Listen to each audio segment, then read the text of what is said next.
So hello, Facebook.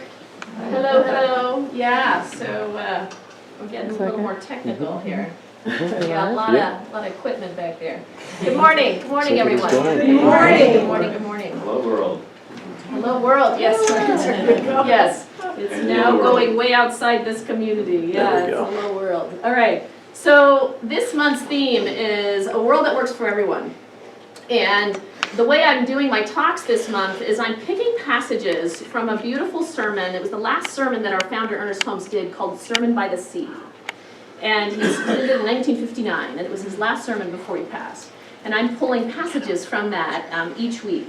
And this week, and so as Kelly said, my talk title is Getting Our Littleness Out of the Way.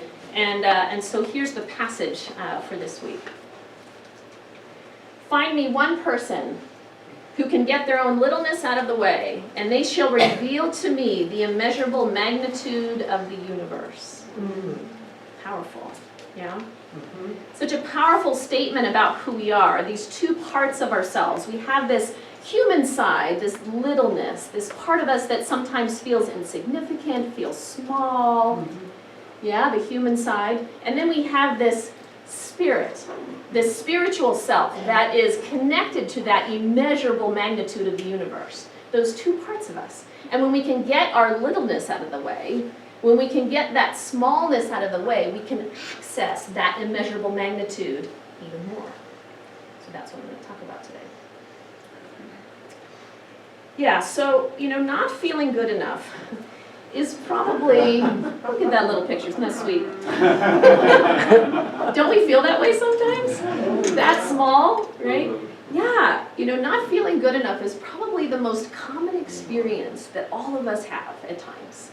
For some of us, it's in the background. It's just always kind of there, not feeling good enough, not feeling good enough in some way, shape, or form. It's there. It's a common thing that we feel. Yeah, and it clouds everything. It clouds our ability. I love Karen's song, talking about dreams and being able to pursue our dreams and our callings. And when we're feeling small, it stops us from opening our heart. It stops us from being able to really access and pursue something that's in our heart, pursue our dreams. And, we get to that point of feeling less than, not because of things that have happened to us, not because of our experiences, not because of what people say to us, but because of what we make it mean about us. It's the stories that we make up about those experiences. That's where the pain comes from. Does that make sense? Yeah, it's the stories that we tell ourselves, the messages that we tell ourselves from those experiences. So I'll share a personal story. When I was in my 20s, long ago, I wasn't a very happy camper. I was depressed, I was suicidal, I was dealing with a lot of challenges emotionally in my life.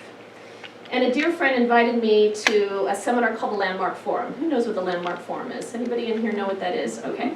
So when I was 24, I attended the Landmark Forum, and this is a 3-day, very intense seminar, 9 a.m. to midnight, 3 days in a row. Whoa. Very intense. Whoa. Kicks your butt, I'll tell you. So on the second day, we're talking about parents. Not an easy subject for some of us, yeah? And this one guy got up in a room of 150 people, and he stood up and he shared, and he said, I need to talk about something. I want to share about my dad. When he was growing up, his dad every morning would talk about the weather, literally would talk about the weather. The weather in their city, the weather in the surrounding cities, the weather in other states. Every single morning he would wake up and his dad would tell him about the weather. Now it helped him to know what to wear for the day, but he was very annoyed. Like, Dad, shut up. I don't want to hear about this anymore, but he did this on and on and on every day. And he shared that he actually resented his dad because his dad never said, I love you. He never expressed love for him, but he'd talk about the weather. So as he's sitting there in the Landmark Forum, which as you might guess, it's a pretty transformational experience over 3 days, he realized, you know what? That was my dad's way of telling me he loved me. And it was huge for him to get that. He had no idea. And it was this huge revelation. And so as he's sharing that story, it occurred to me that I also had a very similar experience with my own father. My dad grew up in the 1930s, not a very expressive man, and he too did not say, "I love you" to me my whole growing up life. And I too resented him for that. But he'd say things like, "How's your cat doing?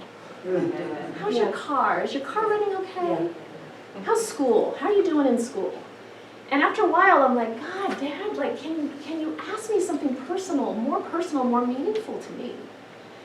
So I resented him for that, and it contributed to my sadness. It contributed to my depression, absolutely. But as this man was sharing his story, it hit me like a lightning bolt, because I realized, oh my God, this was my dad's way of telling me he loves me.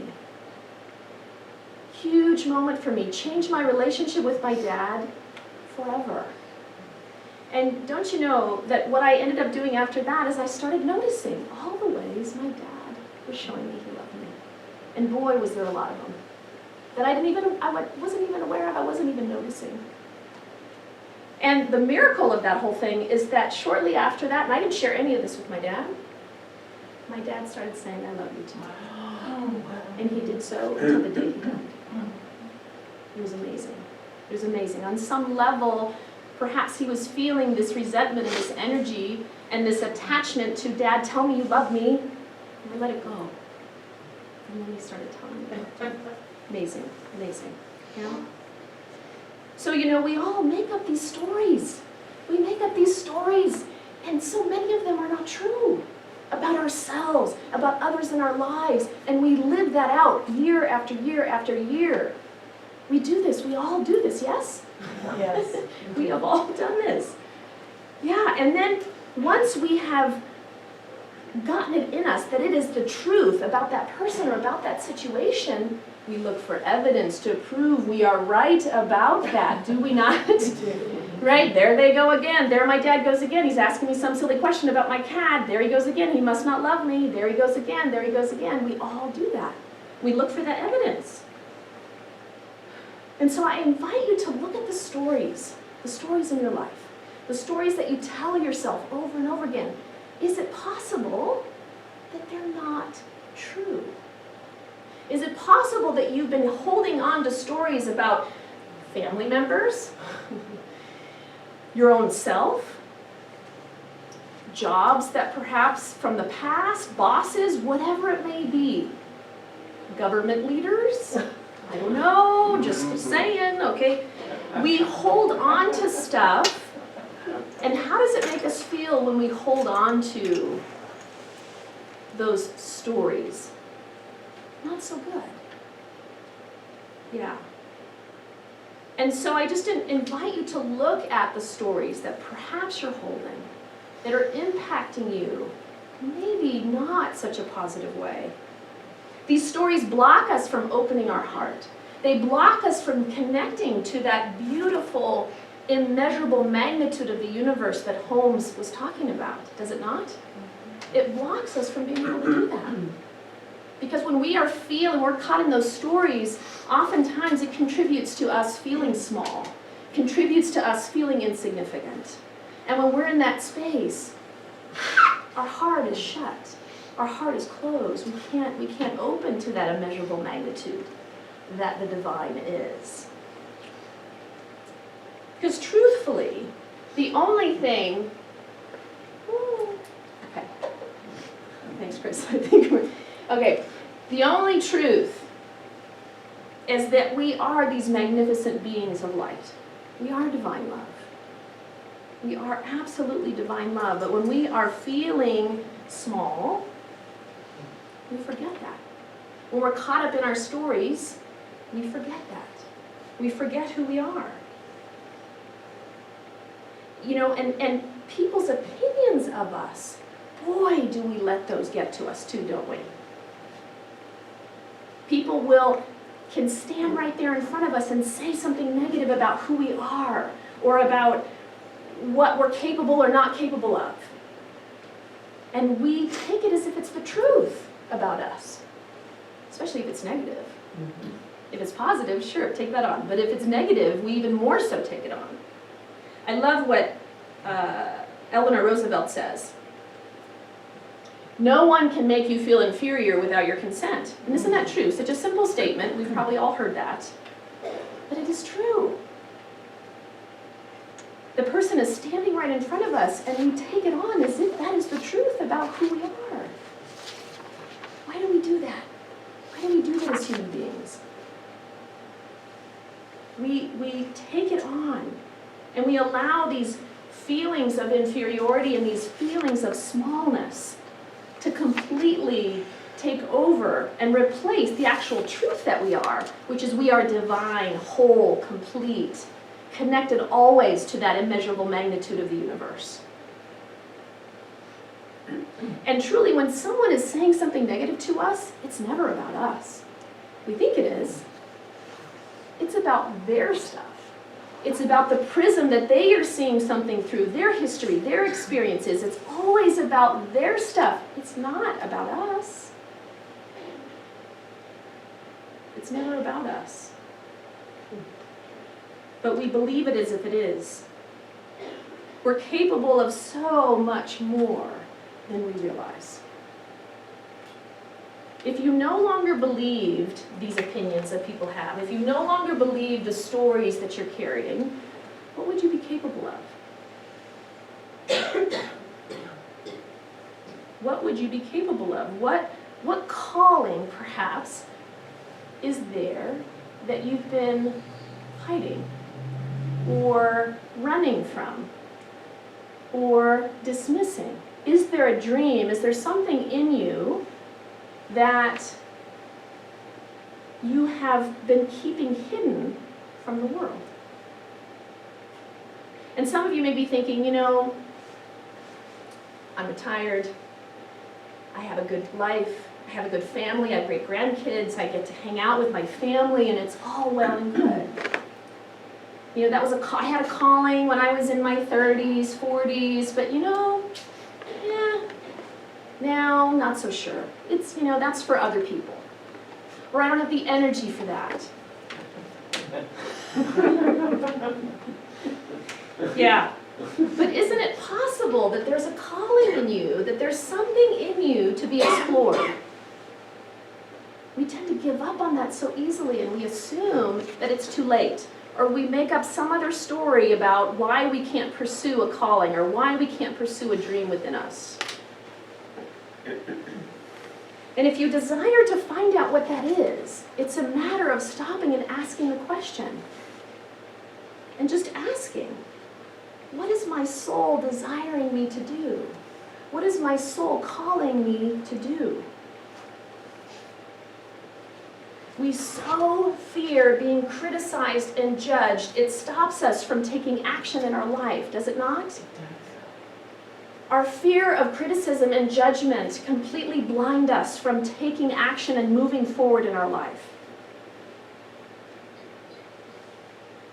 And when I ask sometimes people to tell me what their gifts and talents are, some people in spiritual communities will say, I have the gift of compassion. I have the gift of love. And that's absolutely a beautiful thing. But in my opinion, that's who we are.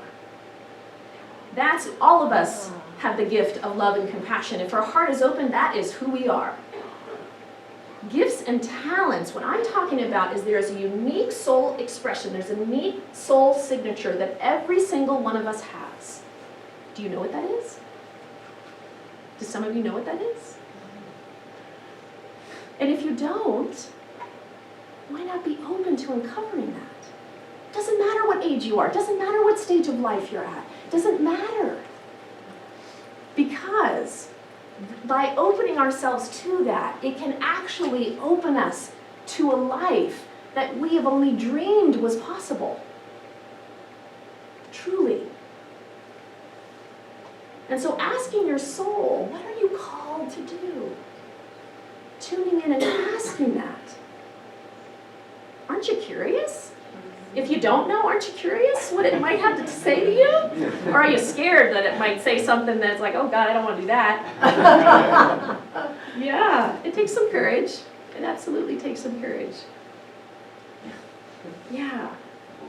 And, you know, and what your soul's desire is now may look different than it did when you were 20.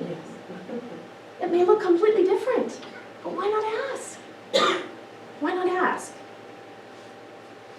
What's it going to take to shift our mindset and let go of the littleness that we're carrying? Let go of these I'm not good enoughs and I'm not old enough, young enough, whatever that is enough, to be able to pursue what your heart, what your soul is calling you to do. Every single one of us has so much to offer to the world. 15 years ago or so, I was at a retreat in Sedona, and I met a beautiful man named Gord. I don't remember his last name, but his first name was Gord. Interesting name. And his whole focus was Native American spirituality and philosophy and practices. Just a really amazing man. And I was telling him my fear of expressing my gifts and talents in the world. And he said to me that our gifts are not meant to be kept hidden. They're not meant to be kept hidden within us. They are meant to be shared, even if we're scared, even if we are frightened about what may come by sharing it. Because what the divine has given us, the divine has given us these gifts. And by saying, nope, I'm not going to share them, it's as if you're saying to the divine, I don't trust your creation. I don't trust your creation. I love this quote by Rupi Kaur. The universe took its time on you, crafted you precisely, so you could offer the world something distinct from everyone else. So when you doubt how you are created, you doubt an energy greater than us both. Yeah. You know, we resist sharing who we are in the world because of our fears.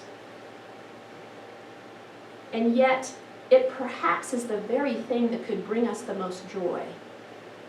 By having the courage, by taking one step towards that thing that our heart is calling us, by taking that step, that very thing could actually bring us the most joy.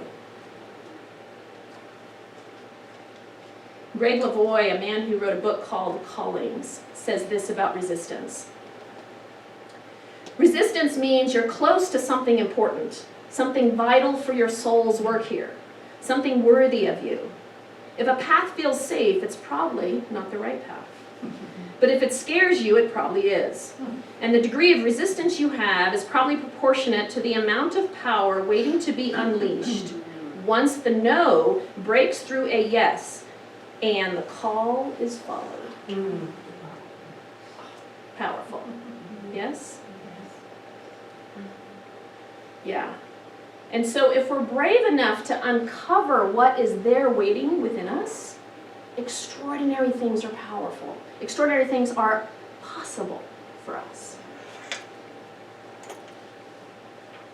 Brene Brown said courage starts with showing up and letting ourselves be seen. Just letting ourselves be seen. Yeah. You know, and some of you may be thinking, well, you know, my life is good. My life is good. But isn't it possible that your life could be great? Isn't it possible that your life could be extraordinary? Who wants an extraordinary life? Some of you are not raising your hand. You're like, yeah. Sounds like too much work. Yeah. Yeah, okay. So here's your charge for the week. You ready for that? So 2 questions. During your meditation time, here's 2 questions that I'm encouraging you to take within. First question, what stories am I hanging on to that are preventing me from expressing my gifts in the world? What are the stories? So getting quiet, going into meditation, asking the question, what stories? Are there any stories there? And then asking the question, what are you calling me to do? Asking your soul, asking your heart, what are you calling me to do? And see what shows up. See what shows up. You might be surprised as to what shows up. Are you willing to do that? Yes. I only got 2 yeses, seriously. Okay. Wow, guys, okay. Yes. Yes. Because truly, when you're willing to step into your greatness, getting the littleness out of the way, stepping into your greatness, more joy is possible, more happiness is possible, things that you perhaps have never even thought of as possible for your life, in your family, your relationships, your communities, this community, the world. All of us have extraordinary gifts and talents to share. And it is our birthright. It is our birthright to access that and to find out what that is and to share it with the world. So have courage to tap in and see what that is. And if you need support, I'm available. Kelly's available. Our practitioner core is available to support you one-on-one with that.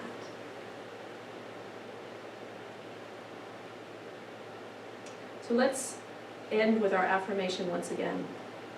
Let's say this together. I let go of my littleness and step into the greatness that I am. One more time. I let go of my littleness and step into the greatness that I am. Let's move into prayer. Practitioners, please stand in high consciousness.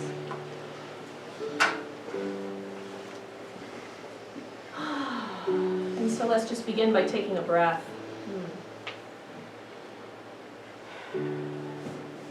And so I am knowing right here, right now, that indeed, whatever stories we are carrying, whatever littleness that we are feeling, I am knowing that we are letting that go. That we are stepping fully into that powerful, immeasurable magnitude of the universe that we are. That we are stepping fully into and expressing our gifts and our talents in the world. That whatever dreams we have had, whatever dreams we have let go of, I am knowing that we are reigniting those dreams, that we are reigniting what is possible for us and for our life. I am knowing that we are inspired to take that, to take our gifts, to take our talents, and to go out into the world and make an even greater impact. And so I'm knowing that our hearts are full, our hearts are open. As we let go of the stories, as we let go of that which no longer serves us and step fully into who we are, the truth of our being, these magnificent, light-filled, love-filled beings.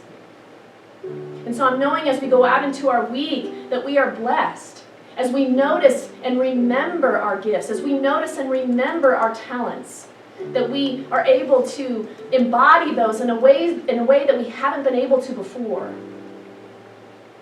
Because as we have the courage to step out and allow those to unfold in our lives, that energy goes out and gives others permission to do the same.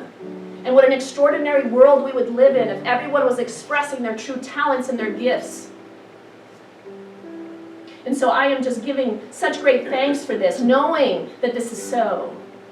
Knowing that all of us are living an extraordinary life, filled with joy, filled with peace, filled with harmony, filled with grace, filled with all the things that we desire. And so I just let this go and I allow it to be, knowing the grace of the divine surrounds us, guides us, and supports us in this way. And so we just let this go and we allow it to be. And we just ground this in together by saying, and so it is.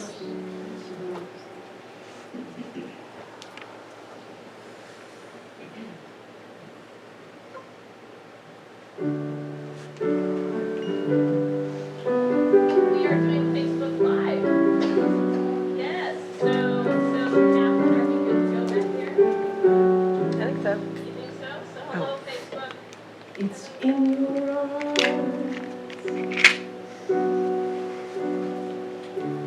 Questions of the ages. There are challenges and changes. Every way we see, it's hard to trust. Even the best of us can lose our way. That's why I'm here to say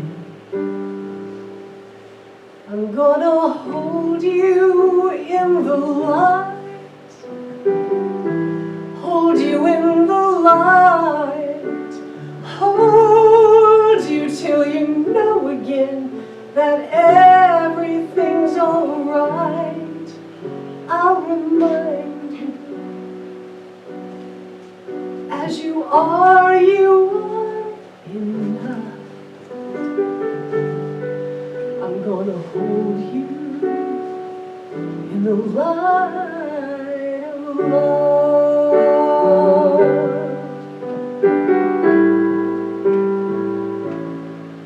It's in our hands. There are angels in the answers. Come on. Go on and choose your second chances. This is where you're meant to be. Don't second guess. Life's gonna bring you all the happiness that you deserve. Rest assured, I'm gonna hold you in the light. Hold you in the light. Hold you till you know again everything's alright, and I'll remind you, as you are enough. I'm gonna hold you in the light. Gonna ask you to remember you have everything you need. Every time you look into a mirror, and no matter where life finds you, the light of love surrounds you. These are the words you always need to hear. I'm gonna hold you in the light. Hold you in the light. Hold you till you know that everything's alright, and I'll remind you, as we are enough. I'm gonna hold you in the light of love. There's a slide that's going to come up on the screen, and I'm hoping you'll sing with me, because this is very, very important. I'm gonna hold you in the light. Gorgeous. Hold you in the light. Hold you till you know again that everything's alright. I'll remind you, as you are enough. I'm gonna hold you in the light of love. I'm gonna take the last one. I'll remind you, as we all are enough. I'm gonna hold you in the light of love.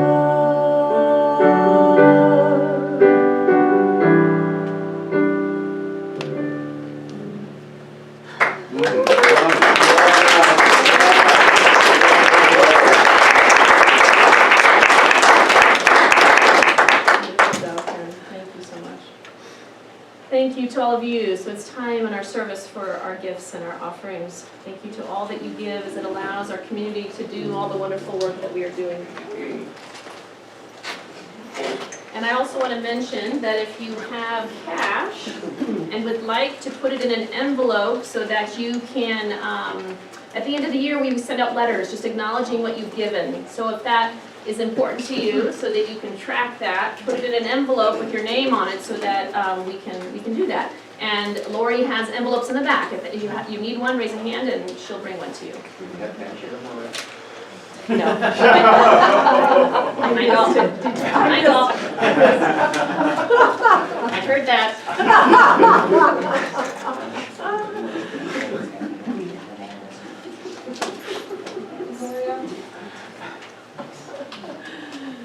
And so taking your gift and placing it over your heart, and let's say our offering affirmation together.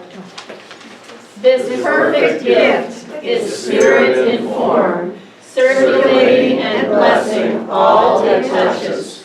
Freely I give and joyously I receive, and so it is.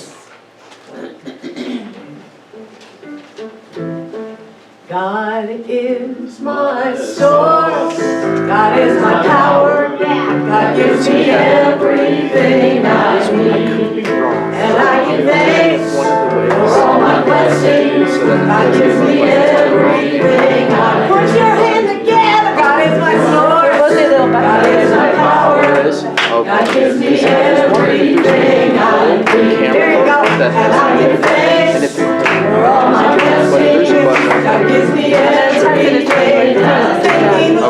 God gives me everything I still can't hear you. God gives me everything I need. You got it. God gives me everything I need. God gives me everything. Ooh, this is mine. God gives me everything.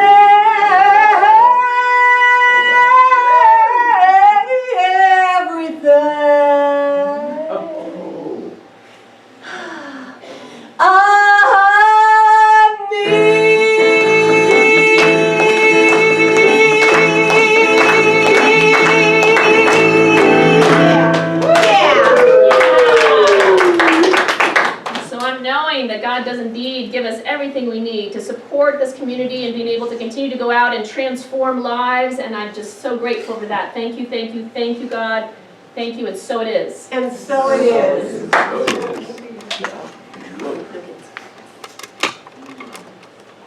Okay, and as we come to the conclusion of our service, if you're here for the first time, I'd like to welcome you. Travis. We have welcome packets in the front lobby. If you'd like to be added to our email list, we have a little blue card you can fill out, and then you'll know what upcoming events we have, different speakers, what the service topic is.